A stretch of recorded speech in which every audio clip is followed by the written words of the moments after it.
Gente, bom dia, bem-vindos ao nosso Dose Diária de hoje. Como vocês estão por aí, tudo bem? Então hoje eu queria tentar fazer um vídeo simples, assim, quer dizer, se for possível, sobre essa questão que a Isadora fez no comentário, Isadora Secol, no comentário do vídeo Relação Amorosa, esse vídeo aqui.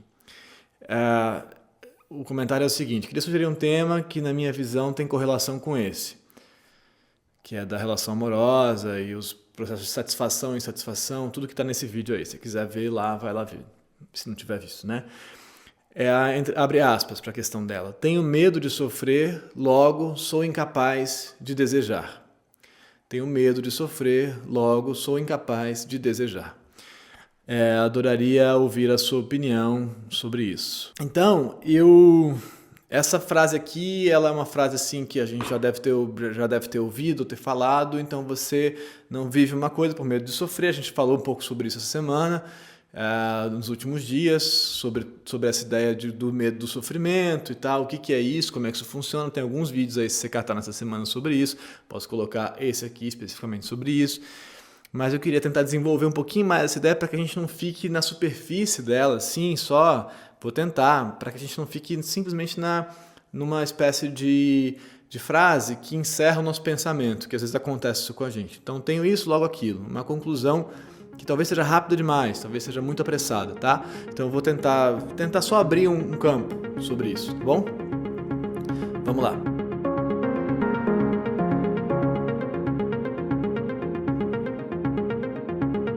Bom, primeiro é dizer que, em certo sentido, o medo do sofrimento é totalmente normal. Já falei disso aqui algumas vezes e tal. A reação de se afastar de algo que te causa sofrimento, que te causa dor, que te causa algum nível de ameaça, é absolutamente normal. Assim, assim, a construção subjetiva se dá muito a partir daí, né? No começo dos tempos lá, tá? Você pensar... bebezinhozinho se afasta de algo que é um distúrbio para o corpo dele. Quando a gente liga uma lanterna na sua cara muito forte, você fecha o olho. Resumindo muito, é mais ou menos esse o caminho, sendo muito simplista. Assim. Você então vai se afastar e vai sentir medo, vai se sentir ameaçado por algo que te causa sofrimento. Bom, isso é assim. É assim que funciona e isso é o princípio de conservação da sua subjetividade. É assim, você então, as ameaças externas, você se afasta delas. Tem um outro problema que a gente já tratou aqui algumas vezes, que essas ameaças vêm de dentro tantas vezes. Então, como é que a gente se afasta do que vem de dentro, do que te causa medo, que vem de dentro de você? Os seus próprios desejos, né? Os seus próprios impulsos. Esse aqui é o troço complicado. Então... Mas isso a gente também já tratou e vai tratando, isso não é uma questão simples de resolver, a gente tem que então tentar se aproximar dos nossos desejos para perceber como é que a gente opera o nosso medo, às vezes consciente, às vezes inconsciente, sobre esse desejo. Isso é um processo muito complexo, assim, não dá para resolver aqui num vídeo, nem em 200 vídeos, nem em um ano de vídeos. Mas enfim, é um processo que vale a pena seguir, para que a gente não esteja submetido aos nossos desejos, ou ao medo, ou à ameaça desses desejos, tá? Tá bom. Mas então, essa pergunta aí que se coloca, bom, então eu por medo de sofrimento, pelo medo do sofrimento, eu acabo não me relacionando. Pelo medo do sofrimento, eu sou incapaz de desejar. Porque o desejo é um processo de relação com o objeto, como a gente falou dessa estrutura sujeito-objeto, você e o outro. Então, o desejo é uma relação com o objeto, né? E muitas vezes a gente tem memórias, traços, resquícios de situações traumáticas, né? Diversas, sobre relações com objetos. Então, a relação com o objeto, com alguém, fica marcada para você, tanto na infância quanto com eventos que podem vir mais tarde. Por exemplo, uma relação muito, muito terrível que você teve e que te fez muito, muito mal mesmo, e que te faz, então, criar uma certa barreira, porque essa relação com o objeto fica marcada como algo muito ameaçador, como algo realmente muito ameaçador, algo que você não está disposto a enfrentar, porque a sua integridade é colocada em risco real numa relação com o objeto. E, às vezes a gente fica tão marcado, tão traumatizado, tão machucado por um processo que a gente simplesmente não consegue mais. Mas isso não acontece assim, não é qualquer término de relação, não é qualquer fim de história, não é qualquer história que é ruim, que te faz ficar traumatizado e que te faz não se relacionar mais nunca mais. Não é. A gente tem a impressão disso no final. quando a gente está vivendo o luto da relação, mas não é isso que acontece. Se fosse isso que acontece, a gente não teria tantas histórias de pessoas que, na verdade, repetem a mesma história e que se machucam de novo, e de novo, e de novo, e de novo, com a mesmíssima estrutura. Isso é que é um troço estranho. Então, às vezes eu tenho vontade de falar, você que viveu um trauma e que te inviabiliza de se relacionar de novo, tem essa outra pessoa aqui que não consegue parar de viver o mesmo trauma e buscar a mesma história.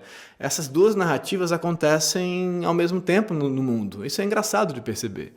Mesmo assim, acontece mesmo. E eu lido com elas aqui, fico lidando com as histórias das pessoas, e é estranho, porque você fala, então por que você não consegue sair dessa relação com o objeto que te faz tão mal? Você não tem medo de se machucar de novo? Medo no sentido de defesa mesmo? Não tem, tem gente que não tem. Tem gente que vai cair na mesma estrutura de novo. Ao mesmo tempo, tem gente que sofre uma situação que essa situação vai impedir qualquer relação. E aí, quando estamos falando dessa situação que o medo de sofrer gera a inviabilidade de desejar, ou seja, da relação com o objeto, dessa relação com o outro, se a gente está falando disso, a gente tem que tentar entender de onde diabos é que vem esse medo? Porque esse medo, muito provavelmente, não vem desse trauma aí que você está pensando, desse trauma no sentido dessa ruptura que você acha que você teve.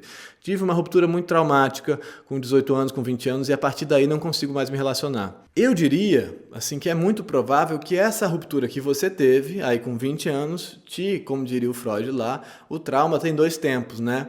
Essa ruptura que você teve com 20 anos te trouxe algum indício de retorno de alguma relação traumática com o objeto lá de trás. Eu acho que faz sentido isso. É meio uma ficção, assim, parece uma ficção, uma história assim, mas sério? Então isso que aconteceu comigo vai me fazer retornar por uma coisa que era traumática, talvez da minha primeira infância, de uma relação com o objeto que era traumática para mim? Acho que sim, e explico por quê. Porque senão a gente teria dificuldade de entender por que uma mesma situação traumática, a mesmíssima situação traumática, para algumas pessoas gera realmente uma ruptura, uma incapacidade de se relacionar com o objeto, e para outras pessoas não. Para outras pessoas gera uma repetição. Por quê? Porque existe algo nessa estrutura desse sujeito que foi profundamente marcado por esse trauma que não há na estrutura do outro sujeito. Então a gente tem que voltar atrás para entender o que é que existe ali nesse sujeito específico que faz com que essa ruptura, esse término aqui, vire uma marca que ele não consegue mais superar. Então, não adianta olhar para esse evento, a gente tem que voltar atrás, porque esse evento, sabe quando você vê, por exemplo, 2 pessoas passando por uma situação quase igual, uma supera aquilo muito bem e a outra não. Para a outra aquilo vira um problemaço. Uma coisa que gera um processo melancólico tantas vezes. Por quê? Temos que voltar atrás para ver. É quase sempre essa resposta. É dura, mas eu acho que é. Como quando eu falo sobre o roteiro, quando a gente está escrevendo um roteiro, quando a gente tem um problema aqui que acontece, que a gente não consegue resolver na cena 20, o problema não está na cena 20. O problema está na cena 19, na cena 18, na cena 17. A gente vai voltando atrás até achar. Porque se algo se desencadeou aqui, existe uma justificativa para aquilo que já estava antes. Eu acho de verdade que isso faz sentido. Acho mesmo. E observo isso no trabalho com as pessoas, no trabalho de interlocução da autoescrita, e observo mesmo. Falo, cara, olha só. Então talvez tenha uma outra coisa na sua historiografia que a gente esteja deixando passar, que a gente não está vendo, que você acha que você sabe, mas talvez você não saiba. E a gente tem que voltar atrás para reconstruir essa história de novo. E às vezes é difícil, porque são coisas que estão guardadas lá realmente no campo do inconsciente, que você não consegue mais ver, que você esqueceu, que você fez uma espécie de amnésia de você mesmo. A gente esquece tanta coisa. Tem coisa que ficou guardada lá da sua infância, por exemplo. Ficou guardada. Então a gente tem que voltar para entender por que essa situação aqui te fez desencadear esse processo de trauma real, de não conseguir mais. Que são coisas que existem e coisas que acontecem realmente. Porque é preciso também que se perceba uma coisa. Em qualquer relação com o objeto, desde pequenininho na nossa vida, existe uma parcela de risco. Quando você deposita o seu desejo sobre um objeto, você está lidando necessariamente com a possibilidade da perda daquele objeto, sempre. E isso começa assim, desde o seio materno. O princípio da relação de desejo tem a ver com a perda do objeto também. Ela vai acontecer.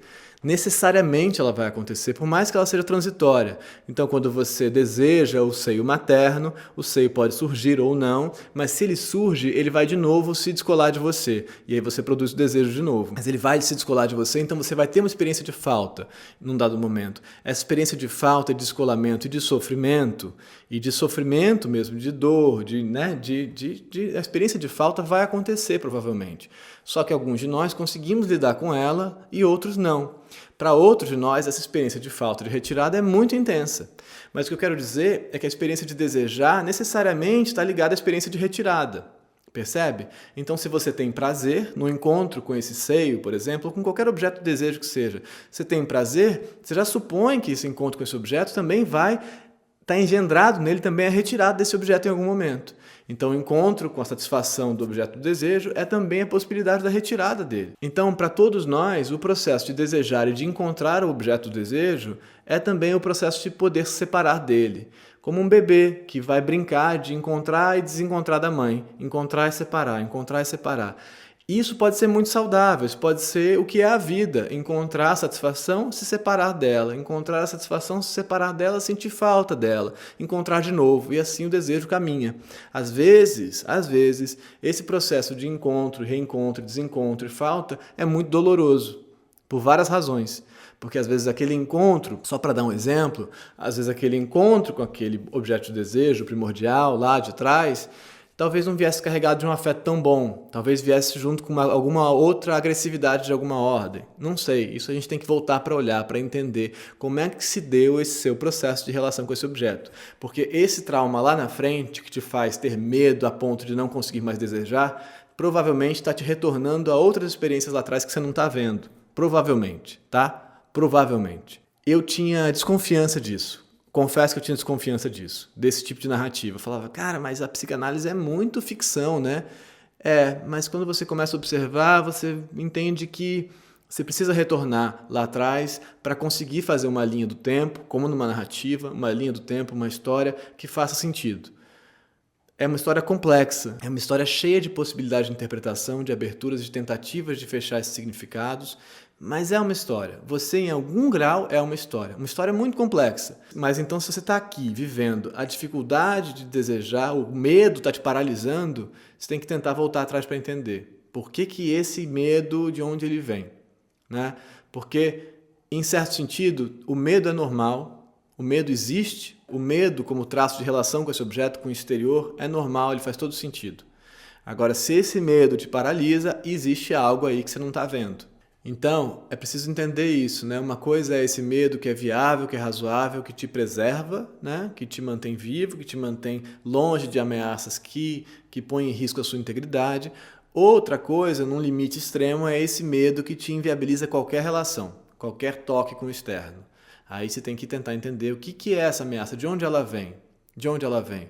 Ela vem de fora, ela vem de uma história, de algo que aconteceu, ou ela muitas vezes vem de dentro de você. Essa ameaça, às vezes, é de um risco interno, de uma ameaça interna que você não está conseguindo lidar com ela. Muitas vezes é isso também. São processos, entende? Mas o medo em si é normal.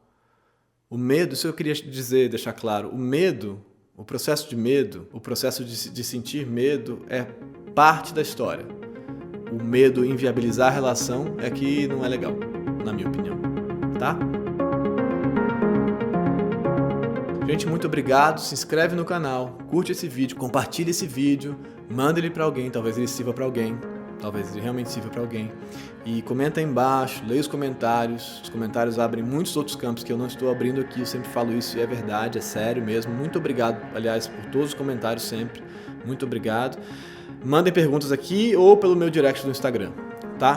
Tá aqui embaixo também o endereço. E amanhã a gente continua com mais questões e tentativas de se aproximar